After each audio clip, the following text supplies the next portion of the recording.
I'll put you guys on the game, man. All right.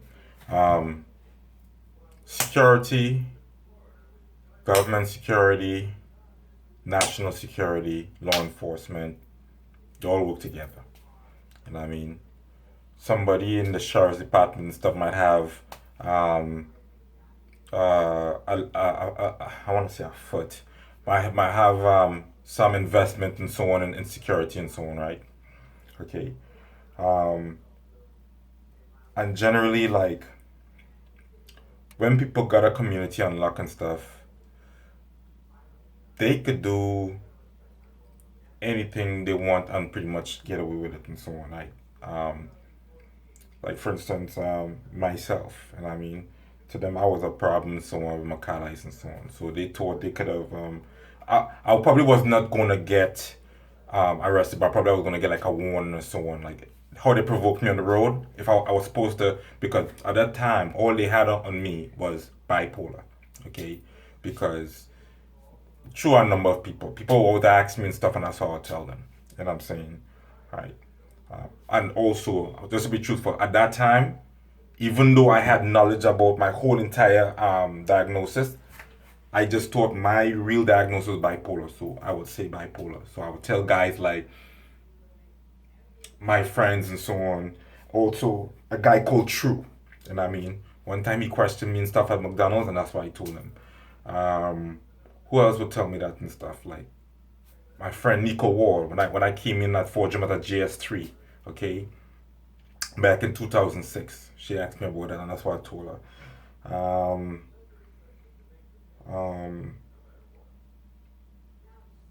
my boy, Jamaica, you know what I'm saying? Donna Tolls, you know what I mean? A lot of people and so on. And then too, I felt much safer. I felt it was much acceptable to say bipolar than to go through this whole schizoaffective bipolar type one. You know what I mean? I would just say bipolar. And then after a while, throughout the years, the VA telling me that I accepted it and so on. And also, that's what the army retired me as bipolar. Okay? So, I want to be truthful because everybody was like, well, when you walk into that state trooper barracks and stuff, man, you didn't feel like you was schizoaffective. You just said you knew you was bipolar, but you said the word schizoaffective so you could sell your pitch to that guy. That's very, very true. Okay, when I went in there and stuff, I gave him the whole list because I know the word schizo will show like, yo, I have a fucking diagnosis that is similar to paranoia and stuff, man. Okay, I have a diagnosis that is under the umbrella of paranoia, man. You guys fuck with me, man. What you guys doing? You know, you're fucking with fire, you're fucking with dynamite, and you fucking have matches in your hand. You know what I'm saying? What you doing? Be sensible. What you're doing, okay? All right, fine then. Um, because what I think they was trying to do, man, like when they was trying to run me off the road and stuff, they wanted me to follow them for a confrontation. Okay, they would have played victim. You know what I mean? The cop would have come on the scene and so on, give me a disorderly conduct, and that would have kind of calmed me down for the rest of my months in northern New York. You know what I'm saying? Because it'll make me look like like damn, like you really wild now, Trini. You following people and stuff. So that's what they was trying to do. You know what I mean? And I didn't know that at the time. And I mean, I just thought like it was white supremacy. You know what I'm saying? And like if I know that I always knew white supremacy exists and so on, I just didn't think it was that open and I'm just not equipped to fight that stuff. You know what I mean? I'm equipped to stand my grounds and fight. So when he did that to me on Route 11, I quickly saw it and so on. But I just said to myself like, some undercover cop want to catch him and arrest him. You know what I'm saying? He's mad because of my car and stuff. I'm being really flashy and stuff. And Trump is in power. And he's mad. But like, I would let them catch their own self. I'm not to catch them myself. Like, cause I thought he was wild, probably drunk, and undercover cop would catch him. But because it happened again, it happened. The next day, the guy tried to run me over at Joanne's, the black smoke. I started to put stuff together. They're not getting catch, right? You know what I mean? I report it and stuff. They're not getting catch and so on. So at that point, I'm like, yo, that gotta be law enforcement. You know what I mean? And that's what I've been saying from day one. Even before they started using the flags and stuff, they were just using like the American flag, the Confederate flag, what else flag? Before they start using the Blue Lives Matter flag. The Blue Lives Matter flag came out strong in A-Bay. The very first night I went to A-Bay and stuff to meet up with my car club and stuff. When the guy walked in front of me with the Blue Lives Matter shirt, okay, and then the other guy walked across the road and said nigger rich, you know what I'm saying? That's when the Blue Lives Matter flag started kicking in. You know what I mean? That's when I wrote my letter also to DOJ and stuff. And the guy came and talked to me and stuff. And he started talking about we not following you. You know what I'm saying?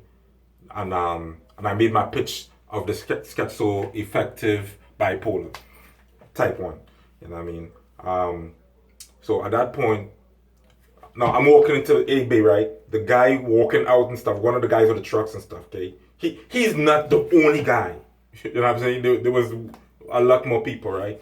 But he was one of them walking out, okay? So I was like, yes, the gig is up. You know what I mean? So I'm walking now with the other guy and stuff, man. Short, white, I think he's a local Watertown officer. And I mean, I seen him before. He gave me a ticket one time for my signal lights. It was blue at the time.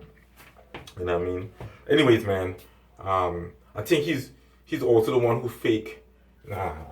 Let's just stay on key real quick. So now, went in there, talking to someone, convinced me, and then the next night they start with the pot smoking, the skunk smelling. You know what I mean? So they set me up. They set me up, you know what I'm saying? And one good thing about it, man, 100%, okay? The same way that they could play me is the same way God could play them. You know what I mean? Right. If they say that state trooper is not racist, Sergeant Pearson is not racist, and Hughes is not racist, okay, I'll buy that. Let's say they're not racist and stuff. Okay? I showed you. I was trying to talk to folks. Please sit with me. I'm trying to is this legal or not? Because like if you're a student, remember now, like I'm like a child, man. These people are in authority, okay? If you in a subordinate position and you seeking people from an authority and they're refusing to talk to you, they should lose it. They should lose their position. You know what I mean? If I'm a student and I'm going to my professor is neglecting to do his job, remove that professor. If I am a citizen and I'm going to offices and stuff, okay? Because like what you're doing, you're preparing me for failure. I'm trying to come to you to talk to you guys and stuff about the stuff in the paperwork and so on. If it's legal and you don't want to talk to me, if I see I give you a ticket. You know what I mean? Shazad Khan is my, well, he wasn't there, but he was my witness. I was complaining to him, I'm like, yo, they didn't even want to talk with me and stuff, man. And he's the one out of his breath. He said, that's wrong, yo, like that's like look at that. How could somebody be trying to do right and stuff, and they're shitting on people? That was out of his mouth. You know what I mean? She's a Khan on Facebook who was also part of the LIG, the other Trinidadian guy of East Indian descent. You know what I mean? You guys wrong, yo. You guys wrong. You know what I mean? You know what I mean? So now, you guys did a whole big event. So it went from one direction to another direction to another direction. Got fucking chip implant inside of me to another direction to another direction. I lost my fucking house. I lost my wife. I lost my kids. You know what I mean? Now you guys wanna go in fucking quiet and shit, man. Pay up some fucking money, man.